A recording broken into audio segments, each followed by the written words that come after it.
As you've probably experienced in your workplace, most organizations aren't as adaptable, innovative, or engaging as they can and frankly need to be. Now, some might hope that we can increment our way to an alternative, like by deploying agile methods at scale. But as far as we can tell, these efforts are mostly bolted on or applied selectively or superficially. And if history is any guide, they ultimately won't move the needle. Changing the title of a supervisor to Scrum Master isn't going to cut it, let's be honest. The kind of shift in management models that we're talking about requires radical change in individuals, in teams, and the core processes by which our organizations are run.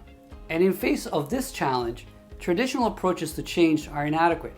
They're slow, they're incremental, they're clumsy, and they generate a lot of resistance. These are all the artifacts of a bureaucratic model that assigns the responsibility for deep change to executives and their staff groups. Change management, to be quite frank, is an oxymoron, like saying jumbo shrimp, right?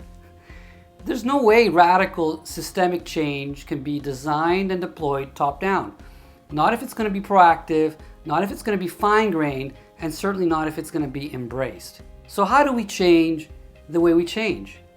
Well, our view is that the responsibility for change needs to be broadly syndicated.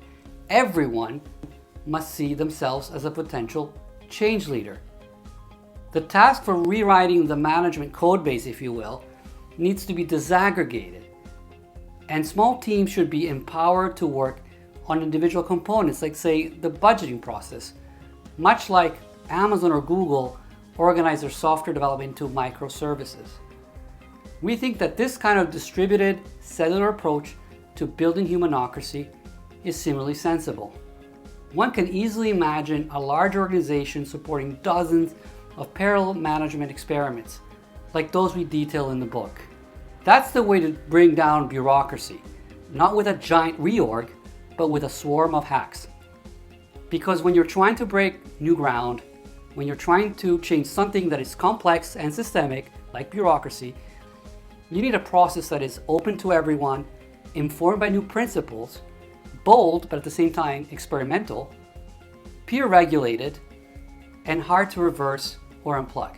Gary and I think that in the future, the most effective change efforts will be socially constructed. They won't cascade, they won't roll out, instead they will roll up. So in sum, to escape the curse of bureaucracy, we must simply change the way we change.